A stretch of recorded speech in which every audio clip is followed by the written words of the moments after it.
नमस्कार मित्रांनो, आयुष्यात तुम्ही कधी तो क्षण अनुभवला आहे का? ज्या व्यक्तीसोबत तुम्ही दिवसभर तासनतास बोलत होता, गप्पा मारत होता, प्रत्येक गोष्ट शेअर करत होता. ती व्यक्ती अचानक एके दिवशी तुमच्याशी बोलणं थांबवते. अचानक कोणताही कॉल नाही, कोणताही मेसेज नाही आणि तुम्ही मेसेज केलाच तर फक्त सीन करून सोडून देते. काहीच उत्तर नाही. ही तीच व्यक्ती होती जी तुमच्या एका हाय वर तासनतास बोलायची. पण आता तुमचं नाव ऐकूनही शांत राहते. आणि तुम्ही मात्र फक्त एकच विचार करत बसलेले आहात. मी असं काय केलं? तुमच्या डोक्यात अनेक प्रश्न सुरू आहेत. ते किंवा तो आता दुसऱ्या कोणाशी तरी बोलत आहे का? तिला किंवा त्याला माझी किंमत नाही का? आता माझ्यासाठी तिच्याकडे किंवा त्याच्याकडे वेळ नाहीये का? आणि सर्वात महत्त्वाचा प्रश्न म्हणजे ती किंवा तो परत येईल का?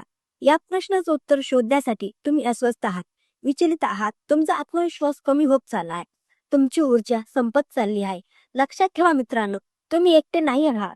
प्रेम, नाती आणि त्यासोबत येणाऱ्या वेदना या प्रत्येक माणसाच्या आयुष्यातील भाग आहेत. पण महत्वाचं हे आहे की या वेदनेत हरून जायचं, की यातून काहीतरी शिकून स्वतःला पुन्हा उभं करायचं. आज मी तुम्हाला ज्या गोष्टी सांगणार आहे त्या केवळ टिप्स नाहीये, हे शुद्ध मानसशास्त्र आहे, मानवी स्वभावाचे नियम आहेत. जर तुम्हाला त्या व्यक्तीला तुमच्याकडे परत आणायचं असेल किंवा त्याहूनही महत्वाचं म्हणजे या परिस्थितीतून बाहेर पडून स्वतःला भावनिकदृष्ट्या अधिक मजबूत करायचं असेल, तर या 6 गोष्टी शेवटपर्यंत नीट समजून घ्या. कारण माणसाचा स्वभावच असा असतो की जेव्हा तुम्ही स्वतःवर काम करता तेव्हा जग तुम्हाला गमावण्यापासून घाबरू लागतं. हा व्हिडिओ तुमच्या मनाला केवळ शांत करण्यासाठी नाही, तर तुम्हाला ती मानसिकता आणि ती ताकद देईल ज्यामुळे तुम्ही केवळ एका व्यक्तीच्या नाही तर कोणाच्याही विचारामध्ये स्थान निर्माण करू शकाल. चला तर मग सुरू करूया. सर्वात पहिला आणि महत्वाच्या मुद्द्यापासून. लगेच तिला किंवा त्याला परत मिळवण्याचा प्रयत्न करू नका. स्वतःला मागे घ्या. नीट ऐका. जेव्हा एखादी व्यक्ती तुमच्याशी बोलणं बंद करते तेव्हा तुमची पहिली प्रतिक्रिया काय असते? तुम्ही अस्वस्थ होता. दर 5 मिनिटांनी तिचा किंवा त्याचा ऑनलाईन स्टेटस तपासता. तिचा किंवा त्याचा डीपी पाहता, स्टोरीवर लक्ष ठेवता आणि विचार करता की ती किंवा तो जाणून बुजून मला इग्नोर करत आहे का? आणि मग तुम्ही ती चूक करता जी 90% लोक करतात. तुम्ही तिला किंवा त्याला मेसेज करता, कॉल करता, तिचं किंवा त्याचं लक्ष वेधून घेण्यासाठी काही करू लागता. इथे तुम्ही हसताय. जितक्या वेळा तुम्ही तिला किंवा त्याला कॉल करा, तितक्या वेळी तिला किंवा त्याला हे जाणेल की तुम्ही अजूनही तिथेच अडकलेले आहात आणि या कारणामुळे हळूहळू तुमची किंमत कमी होत जाते. आता विचार करा, जर तुम्ही मागे हटलात, अचानक शांत झालात, तुम्ही कॉल करणं बंद केलं, मेसेज पाठवणं बंद केलं, तर काय होईल? तिच्या किंवा त्याच्या मनात प्रश्न निर्माण होऊ लागते. अरे, हा किंवा ही अचानक शांत का झाला किंवा झाली? आता येणे किंवा हिने मला विसरून टाकलं का? याच्या किंवा हिच्या आयुष्यात कोणी दुसरं आलं का? हाच तो क्षण असतो जेव्हा मानसशास्त्र काम करतं. कारण तुम्ही तिचा किंवा त्याचा पाठलाग करत होता आणि अचानक तुम्ही पाठलाग करणं थांबवलं. जेव्हा तुम्ही गयावया करत होता तेव्हा तिला किंवा त्यांना ते चांगलं वाटत होतं.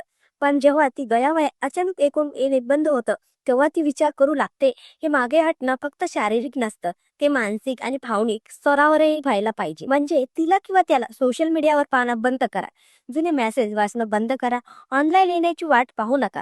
या सगळ्या गोष्टी तुम्हाला आतून कमकुवत बनवतात, तुमचा आत्मविश्वास कमी करतात. कोणताही माणूस त्या व्यक्तीकडे आकर्षित होत नाही जी गरजेपेक्षा जास्त लाचार किंवा अस्वस्थ दिसते. खरं आकर्षण तेव्हा होतं जेव्हा माणसामध्ये थोडं गूढ असतं आणि तो स्वतःवर नियंत्रण ठेवायला जाणतो. शांत राहणं कमकुवतपणा नसतो, तो खूप शक्तिशाली असतो. फक्त योग्य वेळी त्याचा वापर करायला हवा. तुमचं शांत राहणं तिला किंवा त्याला अस्वस्थ करू लागतं. तुमचा नो रिप्लाय तिच्या त्याच्या डोक्यात नवे प्रश्न निर्माण करतो आणि तेव्हा ती व्यक्ती स्वतःच विचार करू लागते, मी काहीतरी गमावलं नाहीये ना? मला पुन्हा संपर्क करायला हवा का? आता दुसऱ्या महत्वाच्या मुद्द्याकडे वळूया. तिच्या त्याच्या मागे धावण्याऐवजी स्वतःचा स्वाभिमान वाचवा, जेणेकरून ती तो स्वतःहून परत येण्यास मजबूर होईल.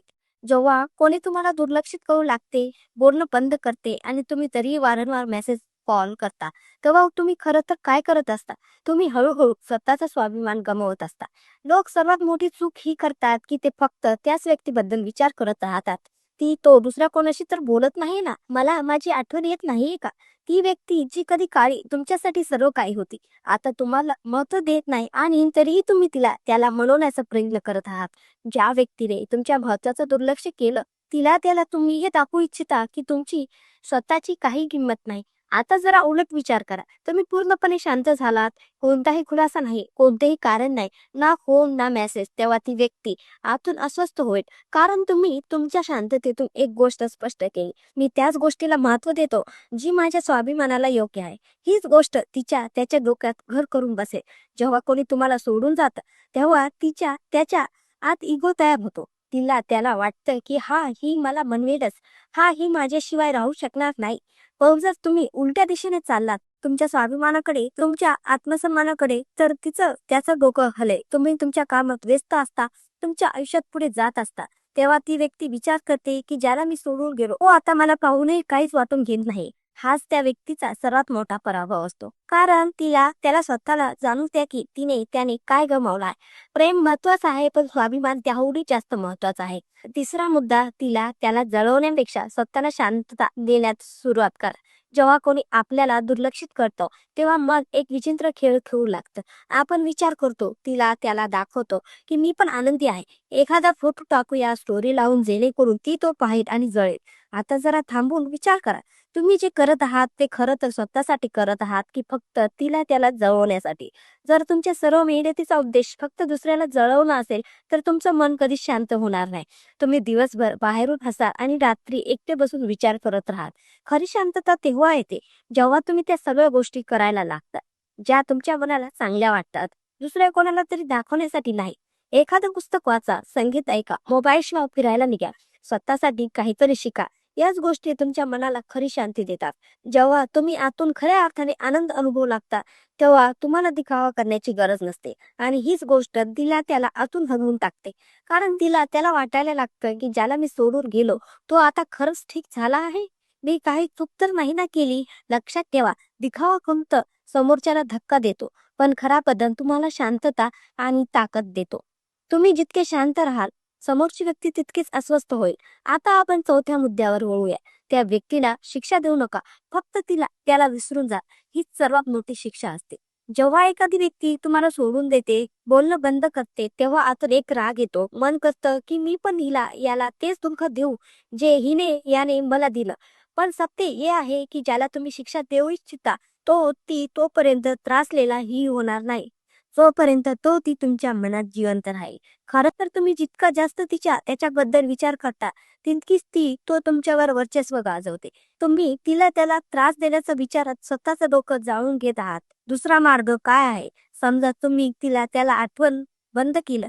तुम्ही तिच्या प्रत्येक मेसेजवर, प्रत्येक आठवणीवर, प्रत्येक फोटोवर मात केली. तुम्ही तुमच्या आयुष्यात पुन्हा नव्याने सुरुवात केली. ती व्यक्ती जिला कधी वाटत होतं की ही तर नेहमी माझ्या मागे राहील, ती जेव्हा बघेल की तुम्ही तर त्याच्या आयुष्यातून पूर्णपणे निघून गेला आहात, तेव्हा त्याची अस्वस्थता सुरू होईल. माणसाला सर्वात जास्त त्रास तेव्हा होतो, जेव्हा तो पाहतो की ज्याला तिने दुर्लक्षित केलं होतं, तो आता तिला आठवतही नाही. हे जे विसरून जाणं आहे ना, ती सर्वात मोठी शिक्षा असते. विसरण्याचा अर्थ हा नाही की तुम्ही त्याला वाईट समजा. नाही, विसरण्याचा खरा अर्थ आहे, आता माझ्या आयुष्यात तुझी कोणतीही जागा राहिलेली नाही. ना विचारात, ना मनात, ना आठवणीत. आणि विश्वास ठेवा, जेव्हा हा दिवस येईल, तेव्हा तुम्ही आतून हलके झाल्यासारखं वाटेल. शिक्षा सुडाचं प्रतीक आहे आणि विसरून जाणं एका प्रगल्भ माणसाचं. पाचवा मुद्दा, असं बना की तो तुम्हाला नाही तर तुमच्यासारख्या विचारांना शोधत फिरे.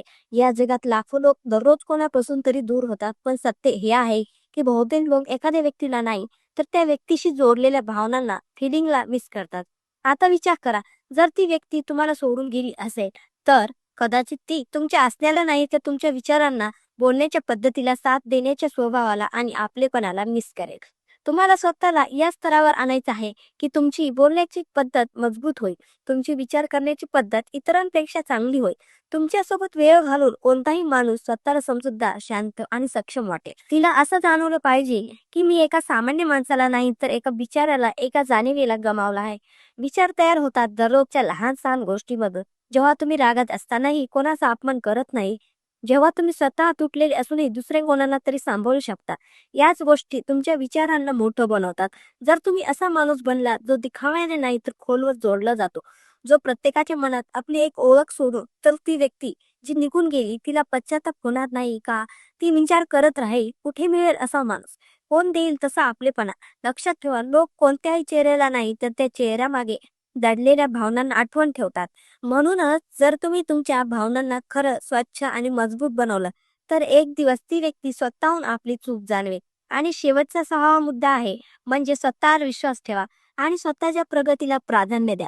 मित्रांनो, प्रेमात वेदना होणं ही काही नवीन गोष्ट नाही, पण त्या वेदनेत हरवून जाणं ही आपली निवड असते. कोणी आपल्याला सोडून गेलं म्हणून काय, आपणही स्वतःला सोडून द्यायचं नाही. आता वेळ आली आहे स्वतःला पुन्हा उभं करण्याची, स्वतःला असं बनवण्याची की येणाऱ्या उद्या तुमची वाट पाहिजे. लक्षात ठेवा, ज्या दिवशी तुम्ही स्वतःची किंमत समजून घ्याल, त्याच दिवशी जग तुम्हाला गमावण्यापासून घाबरू लागेल. आणि जो आज तुमच्याशी बोलत नाही, तो उद्या तुमच्या विचारांना, तुमच्या तेजाला आणि तुमच्या शांततेला तळमळेल. फक्त एक वचन स्वतःला द्या, आता कोणाच्या जाण्याने तुटणार नाही, उलट स्वतःला आणखी मजबूत बनवेल. आता तुमच्या आत असलेली ताकद ओळखा. तुम्ही एका व्यक्तीशिवाय जगू शकता आणि त्याहून अधिक चांगलं जगू शकता. तुम्ही फक्त एक व्यक्ती नाही, तर एक प्रेरणा आहात. स्वतःसाठी जगा, स्वतः प्रेम करा आणि स्वतःच्या प्रगतीवर लक्ष केंद्रित करा. धन्यवाद.